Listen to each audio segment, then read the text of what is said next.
তার মানে কি? তার মানে হচ্ছে জীবনে যত অপরাধ করেছিল তওবা করে যখন ভালো কাজ করবে আর পেছনের কথাগুলি যখন মনে করবে গভীর রাত্রে, আল্লাহ আমি এই ধরনের পাপ করেছিলাম, চুরি করেছি, ডাকাতি করেছি, জেনা করেছি, মদ খেয়েছি, মিথ্যা কথা বলেছি, এই সব কথা বলে যত অনুশোচনা করবে আর অনুতপ্ত হবে, চোখ দিয়া যত পানি পড়বে, নতুন নতুন করে তার আমল নামে আল্লাহ নেকি লিখতে থাকবেন। জোরে বলেন সুবহানাল্লাহ। রব্বুল আলামিন তার বান্দাকে এত ভালোবাসেন, একজন সাহাবী কতগুলি পাখির বাচ্চা নিয়ে রাসূলের কাছে হাজির হয়েছেন। আল্লাহর নবী বলেন, এই পাখির বাচ্চাগুলি আনলা কেন? সাহাবী বলেন, হুজুর এই পাখির বাসাটা ভেঙে গিয়েছিল, বাচ্চাগুলি যখন ধরলাম ওর মা আমার মাথার উপরে ঠোকরাতে লাগলো, সে নিজের জীবনের মায়াকে উপেক্ষা করে বাচ্চাগুলিকে হেফাজত করার জন্য আমার উপরে ঝাঁপিয়ে পড়লো। আমি নিয়ে এসেছি এখানে, এই দেখুন ঘরের মধ্যে ঢুকেছে, এখানে ওই পাখিটা এসেছে। আমি রাসূলকে দেখাতে এলাম প্রাণী জগতে মায়ের সন্তানের প্রতি কত মায়া, সেটা দেখাতে এলাম। আল্লাহর নবী বলেন, ও সাহাবী, প্রাণী জগতে সন্তানের প্রতি মায়ের কতটুকু মহব্বত তুমি তাই আমাকে দেখাতে এসেছো। শোনো, এই প্রাণী জগতে সন্তানের প্রতি মায়ের যত মহব্বত, তার চাইতে লক্ষ কোটি গুণে বেশি মহব্বত বান্দার প্রতি আল্লাহ রব্বুল আলামিনের। মহব্বতকে, করুণাকে, রহমতকে, ভালোবাসাকে 100 ভাগ করা হয়েছে।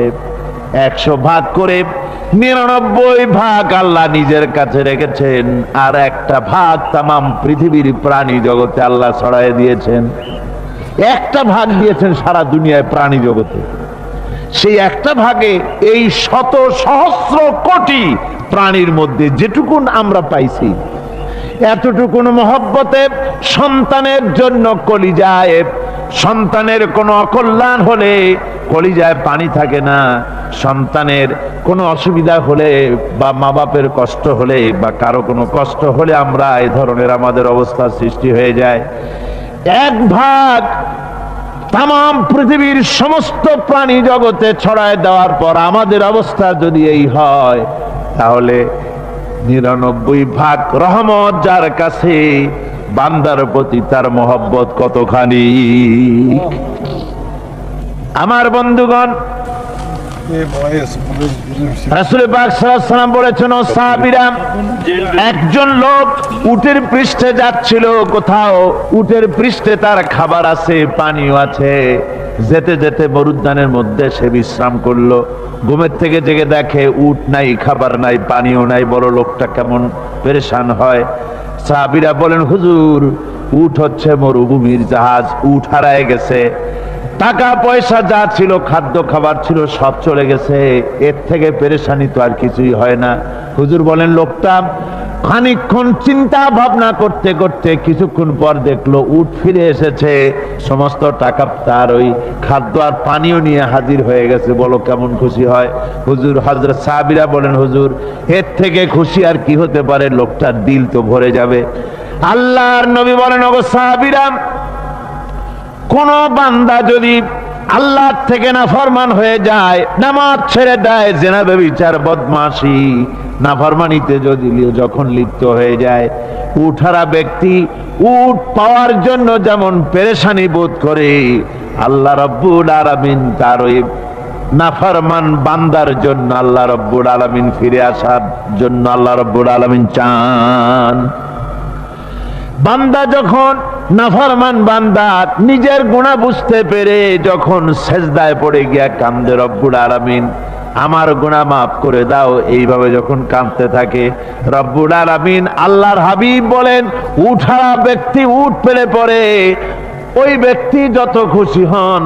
কোন নাফরমান বান্দা যখন সেজদায় পড়ে যায়, আল্লাহ রব্বুল আলামিন এর চাইতে লক্ষ কোটি গুণে বেশি খুশি হয়ে যান। আল্লাহ পাক হচ্ছেন রহমান রহিম, গাফুরুর রহিম। পৃথিবীতে এমন কে আছে আপনি আমাকে বলেন, এমন কে আছে অপরাধ করবে না, আর সে বলবে আয় তোরে মাফ করে দেই। বলেন এরকম আছে নাকি? কেউ বলেন আছে? এমনকি বাপ মা, ছেলে অন্যায় করেছে,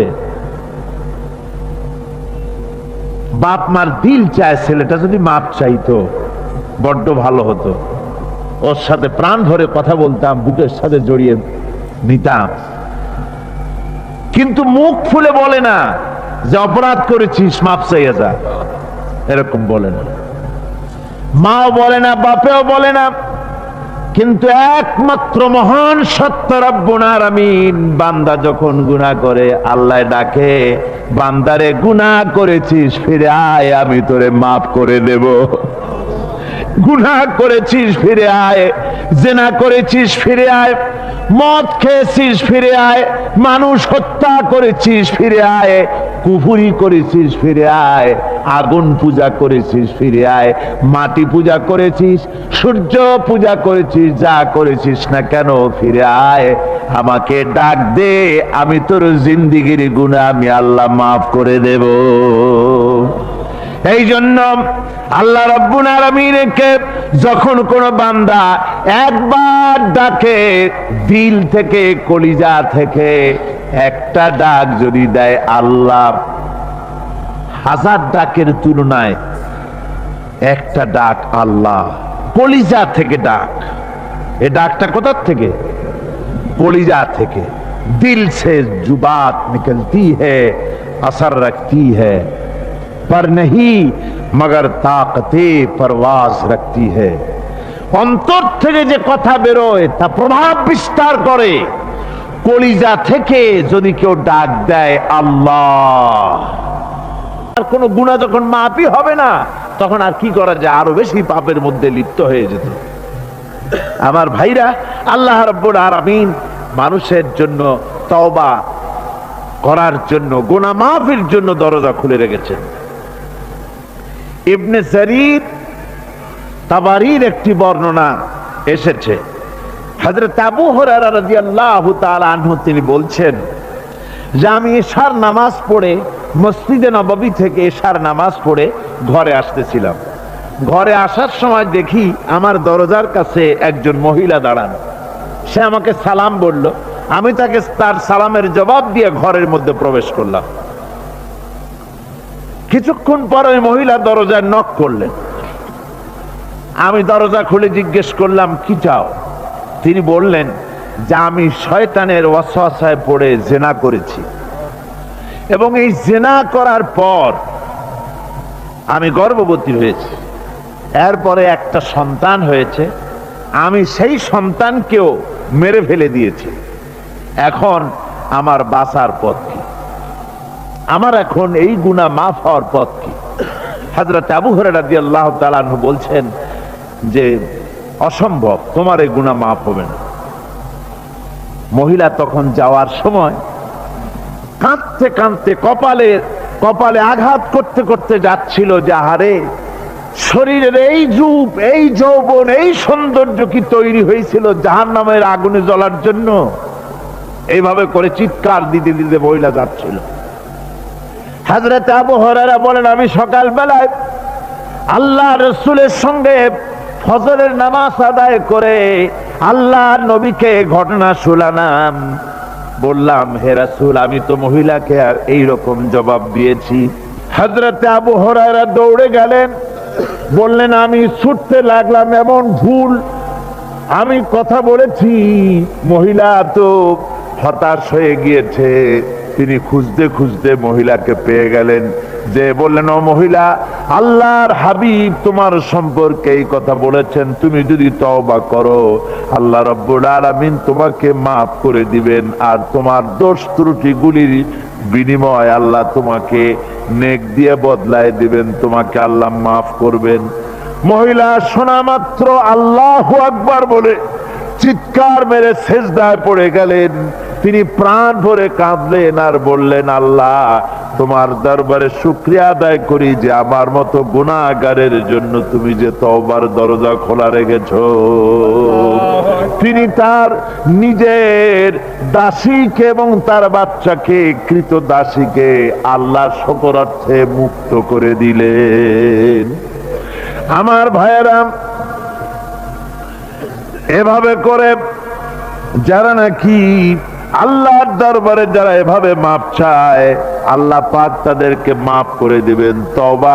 তওবা করার জন্য রব্বুল আলামিন পথ খুলে রেখে দিয়েছেন। আবার অন্য হাদিসে এসেছে হযরতে রাসূল পাক সাল্লাল্লাহু আলাইহি ওয়াসাল্লামের কাছে এক বৃদ্ধ এসে বলেছিলেন, হে আল্লাহর নবী, আমি যত গুনাহ করেছি সমস্ত গুনাহ যদি দুনিয়ার মানুষেরকে ভাগ করে দেওয়া হয় তাহলে একযোগে সব মানুষকে তা ডুবাইয়া ছাড়বে, এত গুনাহ আমি করেছি। এমন কোন গুনাহ নাই যে আমি করি নাই। হে আল্লাহর রাসূল, আমার এই গুনাহ মাফ হবে নাকি? আল্লাহর নবী বলেন, তুমি কি মুসলমান হয়েছো? লোকটি বলল, হুজুর আমি মুসলমান হয়ে গেছি। আশহাদু আল্লা ইলাহা ইল্লাল্লাহু ওয়াহদাহু লা শারীকা লাহু ওয়া আশহাদু আন্না মুহাম্মাদান আবদুহু ওয়া রাসূলুহু। পড়েন সবাই, আশহাদু আল্লা।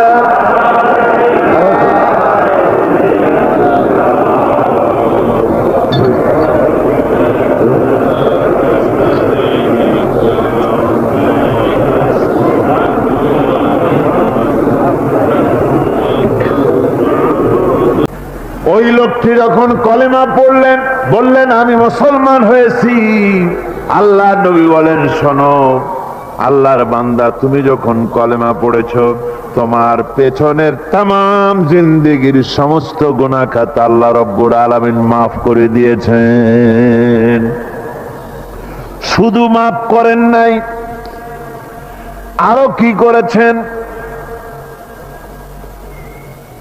ওয়ায়ুবাদদিলুল্লাহু সাইয়্যাতিহিম হাসানাত। দোষ ত্রুটি তোমার যা আছে, যে ব্যক্তি তওবা করে আল্লাহর পথে চলে, নেক আমল করে, পেছনের জীবনের দোষ ত্রুটি যা করেছেন সবগুলির বদলে আল্লাহ রব্বুল আলামিন নেকি লিখে দিবেন। জোরে বলেন সুবহানাল্লাহ। গুন্ডা উপহার দিত না, খালিদ বিন ওলীদের মতো মুজাহিদ উপহার দিত। জোরে বলেন সুবহানাল্লাহ। আজকে গোটা জাতির চিন্তা চেতনা ধারণার বহির্ভূত সেখান থেকে সন্তান আমরা পাচ্ছি। আজকে সেখানে ছেলে পাঠাচ্ছে বাপ, ছেলে পাঠাচ্ছে, ছেলে লেখাপড়া করে সেখান থেকে ভালোভাবে পাশ করে আসবে, চাকরি বাকরি করবে, মা বাপের সুখের কারণ হবে। কিন্তু দেখা যায় কিছুদিন পর সেখান থেকে চলে আসে সন্তান লাশ হয়ে বাপের ঘরে ফিরে এলো। কি শিক্ষা হচ্ছে? এই শিক্ষা ব্যবস্থার আমূল পরিবর্তন হওয়া দরকার। আপনারা অবাক হবেন, শিক্ষা ব্যবস্থার পরিবর্তন হওয়া দূরের কথা, কোরআন হাদিস কলেজ ইউনিভার্সিটিতে পড়ানো তো দূরের কথা, নামাজের জন্য কোনো তাগিদ নাই। কোন কলেজে কোন ইউনিভার্সিটিতে এরকমের তাগিদ আছে যে যারা মুসলমান ছাত্র জোহরের আযান হয়ে যাবে সব ছাত্র শিক্ষককে বাই হুক এন্ড ক্রুক মসজিদে যেতে হবে, 5 ওয়াক্ত নামাজ বা জামাত আদায় করতে হবে, এমন হুকুম আছে? আছে। এর পরেও ছেলেরা যে যতটুকুন ভালো আছে, ও তো বাস ভাঙছে ইউনিভার্সিটির সামনে পাইয়া, ওরা লাঠি ঝাঙ্গা নিয়ে যে দূর আসে না, এই তো কপাল। কথা বুঝতে পেরেছেন? ওদের তো কিছু শিখানো হয় না, কিচ্ছু, অর্থাৎ চরিত্র সৃষ্টি তাদের করানো হয় না। নামাজের তাগিদ নাই, রোজার তাগিদ নাই, ও যেন একটা আলাদা জগৎ। যুবতী মেয়ে, যুবতী ছেলে, যুবক ছেলে পড়াশোনা করে কো এডুকেশন, সহশিক্ষায়, একসাথে যুবক পুরুষ আর যুবতী মহিলা একসাথে ওঠা বসা করছে, একসাথে পিকনিক করতে কোথায় হারায় যাচ্ছে, কি করতেছে না করতেছে দেখারও কেউ নাই। জোরে কর নাউযুবিল্লাহ। আল্লাহ রাব্বুল আলামিন বলেন, এভাবে করে والذين لا يدعون مع الله إلها آخر ولا يقتلون النفس التي حرم الله إلا بالحق তারা হত্যা থেকে বিরত থাকে, মানুষকে হত্যা করে না। ومن ওয়ালা ইয়াজনুন, আর তারা ব্যভিচার করে না, জিনা ব্যভিচার করে না। জিনা ব্যভিচার সম্পর্কে কোরআন শরীফ বলছে ওয়ালা তাকরাবুজ জিনা ইন্নাহু কানা ফাহিশাতান ওয়া সাআ সাবিলা। জিনা করা তো দূরের কথা, আল্লাহ পাক বলছেন জিনার নিকটবর্তী হয় না। জেনার নিকটবর্তী মানুষ হয় কিভাবে? জেনার নিকটবর্তী হওয়ার জন্য কতগুলি উপকরণ এবং উপাদান আছে। তা হচ্ছে অশ্লীল নৃত্য গীত, তা হচ্ছে যৌন আবেদনমূলক পত্র পত্রিকা, তা হচ্ছে অশ্লীল ছায়াছবি, তা হচ্ছে নারী সৌন্দর্যের প্রদর্শনী। এই সব জিনিসগুলি মানুষকে জেনার দিকে আকৃষ্ট করে। এসব কি আমাদের সমাজে চালু আছে? আমাদের সমাজে আছে। তো জেনার উপকরণ কি কি বললাম? জেনার উপকরণ হচ্ছে সহশিক্ষা, জেনার উপকরণ হচ্ছে নারীর সৌন্দর্য প্রদর্শনী, জেনার উপকরণ হচ্ছে অশ্লীল পত্র পত্রিকা এবং অশ্লীল ছায়াছবি। এগুলি মানুষকে জেনার দিকে আকৃষ্ট করে, উদ্বুদ্ধ করে। এসব আমাদের সমাজে চালু আছে। ব্যাঙ্গের ছাতার মতো ভিডিও ক্লাব চালু হয়েছে শহরের কোনায় কোনায়, রাস্তার মোড়ে মোড়ে। আর এ দিয়ে ছবি এনে মানুষ দেখতে থাকে আর চরিত্র নষ্ট হতে থাকে। আল্লাহ পাকের বলে বলেন ইউদাআফ লাহুল আযাবু ইয়াওমাল কিয়ামাতি ওয়া ইয়াখলুদ ফীহি মুহানা। এই সব কাজ যারা করবে, আল্লাহকে বাদ দিয়ে যারা আল্লাহকে বাদ দিয়ে অন্যকে মাবুদ বলে ডাকবে আর হত্যা করবে, জেনা করবে, আল্লাহ বলেন তাদেরকে কিয়ামতের দিন পুনঃ পুনঃ আযাব দেওয়া হবে। আর তাদেরকে ওয়াখলুদ ফীহি মুহানা, তারা বড় লাঞ্ছনার জীবন যাপন করবে, সেখানে লাঞ্ছনার সাথে তারা বসবাস করবে। ইল্লা মান তাবা ওয়া আমানা ওয়া আমিলা আমালান সালিহান ফাউলাইকা ইউবাদদিলুল্লাহু সাইয়্যাতিহিম হাসানাত ওয়া কানা আল্লাহু গফুরার রহিমা। ইল্লা মান তাবা, এই সমস্ত আযাব থেকে বাঁচবে কারা? বাঁচবে সেই সব লোক যারা তওবা করেছে এবং নেক আমল করেছে।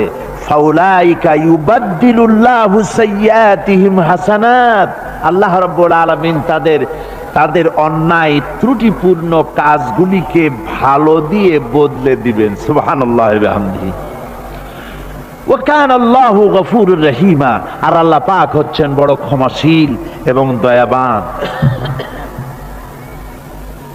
এই সুসংবাদ তাদের জন্য যাদের জীবন নানা প্রকারের অপরাধে কলঙ্কিত করেছে যারা, এবং নিজেদেরকে সংশোধন করতে এখন ইচ্ছুক। জীবনে বহু গুনাহ করেছে, হারামি বদমাশি জিনা ব্যভিচার করেছি, এখন জীবনকে সংশোধন করতে চায়। এদের জন্য আল্লাহ রাব্বুল আলামিন এই সাধারণ ক্ষমা ঘোষণা করেছেন, জেনারেল এমনেস্টি ঘোষণা করেছেন। সাধারণ ক্ষমা ঘোষণা করে দিলেন যে তোমরা এখনো যদি হেদায়েত হতে চাও, চূড়ান্ত ধ্বংস থেকে যদি বাঁচতে চাও, তাহলে আমি তোমাদের জন্য তওবার পথ খুলে রেখেছি। আল্লাহ যদি এই তওবার পথ খুলে না দিতেন, তাহলে মানুষ হতাশায় নিরাশায় শয়তান হয়ে যেত, তার মানে আরো পাপ করত। যখন কলিজার একটা ডাক আলাদা না? বলেন আলাদা কিনা? কলিজা থেকে ডাক, বলেন না সবাই আল্লাহ। কলিজা থেকে একটা ডাক যদি কেউ ভাবে আল্লাহকে ডাক দেয়, আল্লাহ আল্লাহ রাব্বুল আলামিন, বান্দা যখন একবার ডাক দেয় আল্লাহ তখন 70 বার লাব্বাইক বলেন, 70 বার সাড়া দিয়া বলে, বান্দা কি চাও, আমি তোর কাছে হাজির। কি চাস বল, আমার কাছে, আমি মাফ করে দেব। সুতরাং আল্লাহ রাব্বুল আলামিন বলছেন, আমার কাছে ক্ষমা চাও, মাফ চাও, আমার কাছে মাফ চাও, যত মাফ চাইবে আমি মাফ করে দেব। পৃথিবীতে এমন কেউ নাই যার কাছে বেশি চাইলে তিনি খুশি হবেন। আল্লাহ রাব্বুল আলামিন এমন এক সত্তা যার কাছে যত বেশি চাওয়া যাবে তিনি তত বেশি খুশি হবেন। হর হমেশা দেনে কো वो तैयार है जो न मांगे उससे वो बेजार है। যত বেশি চাওয়া যায় আল্লাহর কাছে আল্লাহ তত খুশি হন, আর যে ব্যক্তি চায় না আল্লাহর কাছে আল্লাহ তার উপরে বেজার হয়ে যান।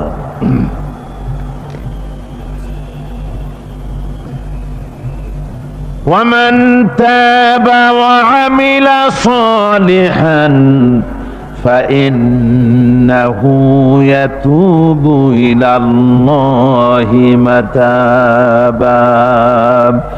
আর যারা তওবা করে, নেক আমল করে, তার আল্লাহর দিকে ফিরে আসে, যেমনটি তার আশা উচিত তেমন ভাবে সে আল্লাহর কাছে ফিরে আসে। তার মানে হলো তওবা মাফ, তওবা কবুল করার জন্য, গুনাহ মাফ করার জন্য পৃথিবীতে কেউ নাই। আছে কেউ? গুনাহ কি কেউ মাফ করতে পারে? দুনিয়ায় কেউ পারে? আকাশে কেউ পারে? আল্লাহ ছাড়া কেউ গুনাহ মাফ করতে পারে?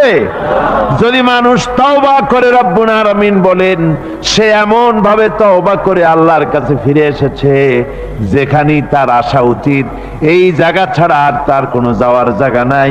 সুতরাং সে জায়গা মতো এসেছে, অনুতপ্ত এবং অনুশোচনা করেছে। আল্লাহ পাক এ ধরনের অনুতপ্তকারী, অনুশোচনাকারীকে রব্বুল আলামিন ক্ষমা করে দিয়ে থাকেন। والذين لا يشهدون الزور وإذا مروا باللغو مروا كراما। আর যারা মিথ্যার সাক্ষ্য হয় না, রহমানের বান্দা তারা যারা মিথ্যার সাক্ষ্য হয় না, এরা হচ্ছে ষষ্ঠ বৈশিষ্ট্য। আর তারা কোনো অনর্থক, কোনো নিরর্থক কোনো কাজ যদি দেখে, ঘটনা দেখে, সেখান থেকে তারা শরীফ মানুষের মতো, একেবারে নিতান্ত ভদ্র মানুষের মতো সেখান থেকে কেটে পড়ে। গান বাজনা হচ্ছে, নাটক হচ্ছে, অশ্লীলতা হচ্ছে, গালাগালি হচ্ছে, অনর্থক কোনো কাজ হচ্ছে, নিরর্থক কোনো অনুষ্ঠান কিছু একটা হচ্ছে, ওখান থেকে একটা ভদ্রলোকের মতো, যেমন কোনো দুর্গন্ধময় জায়গা থেকে মানুষ যখন যায় নাকে রুমাল দিয়ে আস্তে করে সেখান থেকে পাশ কেটে চলে যায়, ঠিক কিনা? ঠিক ওইভাবে করে আল্লাহ পাক বলছেন আমার মুমিন বান্দারা এই ধরনের কোনো অনর্থক, নিরর্থক যে কাজের মধ্যে কোনো পরকাল নাই, আল্লাহ নাই, দুনিয়ার মানুষের স্বার্থ নাই, দেশের স্বার্থ নাই, রাষ্ট্রের স্বার্থ নাই, জনগণের স্বার্থ নাই, এই ধরনের সমস্ত গাল গপ্প, নাটক, উপহাস, এই ধরনের মজা, এই ধরনের অনুষ্ঠান যখন দেখে আমার মুমিন বান্দারা সেখানে দাঁড়ায় না। ময়লার কাছ থেকে নাকে রুমাল দিয়ে মানুষ যেমন চলে যায়, এই লোকটিও তখন অত্যন্ত ভদ্রের মতো আস্তে করে পাশ কেটে বেরিয়ে যায়। والذين إذا ذكروا بآيات ربهم لم يخروا عليها صما وعميانا। আর আমার বান্দাদের 7 নম্বরের রহমানের বান্দা, খাঁটি বান্দা যারা, তাদের 7 নম্বরের বৈশিষ্ট্য হচ্ছে এই যে ওই সমস্ত বান্দারা তাদের কাছে যখন আমার আয়াতকে শোনানো হয়, আমার কোরআন তেলাওয়াত করে আমার আয়াত পড়ে যখন নসিহত শোনানো হয়, তখন তারা বোবার মতো, বধিরের মতো বসে থাকে না। কথা বুঝতে পেরেছেন? রহমানের খাঁটি বান্দা যারা, তাদের কাছে কোরআনের কথা ওয়াজ করে যখন শোনানো হয়, আল্লাহর কালাম যখন শোনানো হয়, আয়াত পড়ে পড়ে যখন নসিহত শোনানো হয়, লাম ইয়াখিরু আলাইহা সুম্মান ওয়া উময়ানা। তখন ওই ব্যক্তি অন্ধ এবং বধিরের মতো চুপ করে বসে থাকে না, বরং আমল করা শুরু করে দেয়। জোরে বলেন সুবহানাল্লাহ। যখন সে জানলো যে এগুলি হলো আল্লাহর বিরোধী কাজ, এগুলি আল্লাহর কাজ, আল্লাহ রসুলের কাজ, তখন তা পালন করা শুরু করে দেয়। এই 5 দিন ধরে কোরআনের যে কথাগুলি হলো, এই কথাগুলি শোনার পর আপনারা কি বসে থাকবেন? বসে থাকবেন? যারা বসে থাকবে এইগুলি শোনার পরে আল্লাহ তাদেরকে বলেছেন এরা হলো অন্ধ, এরা হলো বধির, এরা হলো বোবা। আমরা আল্লাহর এই যে কথা, আমরা কি অন্ধ আর বধির আর বোবা হব নাকি? আমরা হব না। আমরা অন্ধ নয়, বধির নয়, বোবা নই, বরং আল্লাহ যা বলেছেন, যা শুনলাম সামি'না ওয়া আতানা। এই 5 দিন ধরে যা শুনলাম আল্লাহর কথা, কার কথা শুনলাম? আর সমস্ত কথা আমরা আমল করব। জোরে কোন আমিন। আল্লাহ যেন কবুল করেন। জোরে কোন আমিন। আমল করা কি? বসে না থাকা কি? বসে না থাকা হচ্ছে যা শুনলাম, আল্লাহর যা ফরজ, যা হুকুম, তা মানবো। আল্লাহ যা নিষেধ করেছেন তার থেকে ফিরে থাকবো, এটাই হলো কাজ। এরপরে রব্বুল আলামিন বলেন, والذين يقولون ربنا هب لنا من أزواجنا وذرياتنا قرة أعين واجعلنا للمتقين إماما। রহমানের বান্দা 8ম নম্বর এবং শেষ নাম্বার হচ্ছে এটা বৈশিষ্ট্য এই যে তারা রহমানের যারা খাঁটি বান্দা, আল্লাহর যারা খাঁটি বান্দা, তারা রব্বুল আলামিনের কাছে মুনাজাত করে, আমার রব, আয় আমার আল্লাহ, হাবলানা মিন আজওয়াজিনা ওয়া যুররিয়াতিনা, আমাদের এবং আমাদের স্ত্রীদের আর আমাদের সন্তানদেরকে তুমি দয়া করে আমাদের চক্ষুর শীতলতা বানায় দাও। জোরে বলেন আমিন।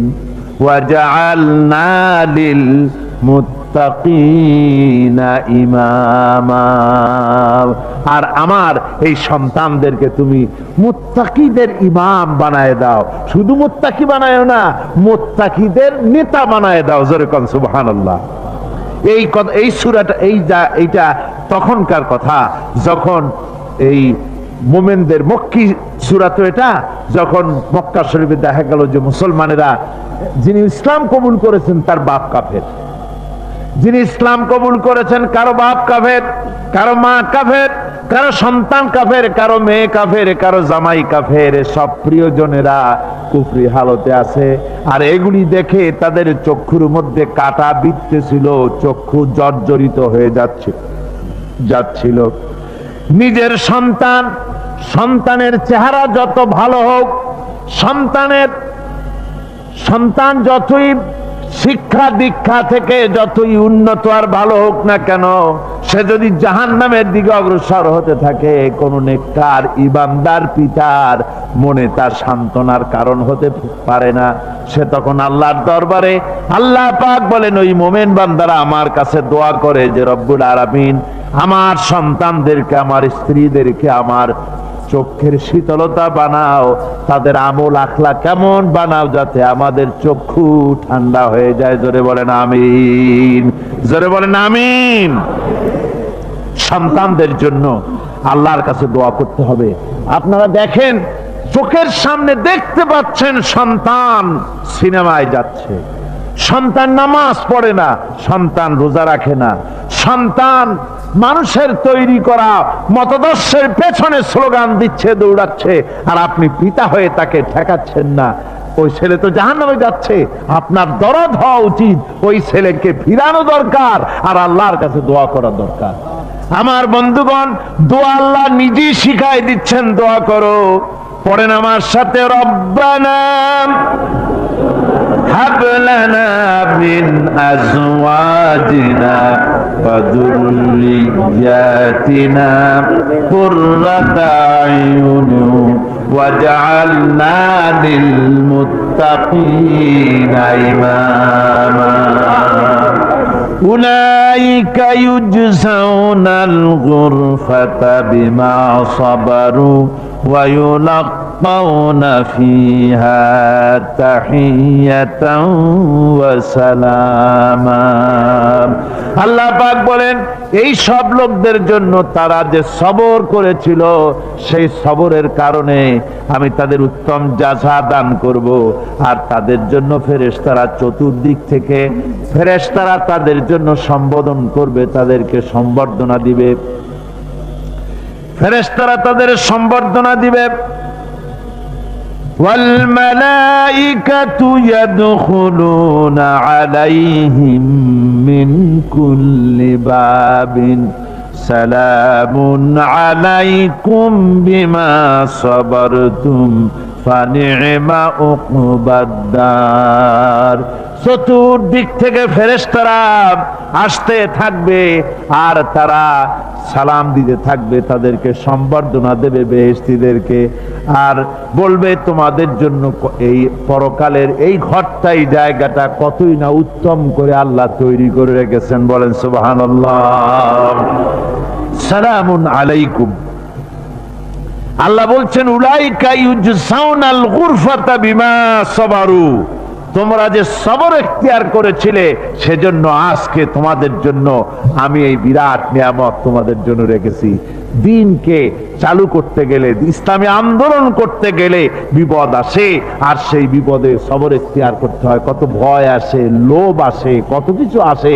এগুলিকে উপেক্ষা করে যারা ইসলামী আন্দোলনের জন্য নফসের খাহেশকে, আরামকে হারাম করে দিয়ে আন্দোলনে যারা ঝাঁপিয়ে পড়তে পারে তাদের জন্য আল্লাহ পাক এই সমস্ত নেয়ামত রেখে দিয়েছেন।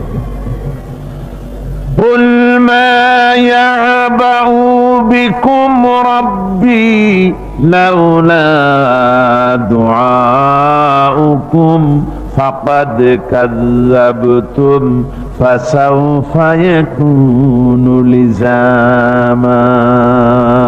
ও নবী, আপনি এদেরকে বলেন, আপনি এই লোকগুলিকে বলেন যে তোমাদের ব্যাপারে আল্লাহর কি প্রয়োজন পড়েছে যদি তোমরা আল্লাহকে নাই ডাকো।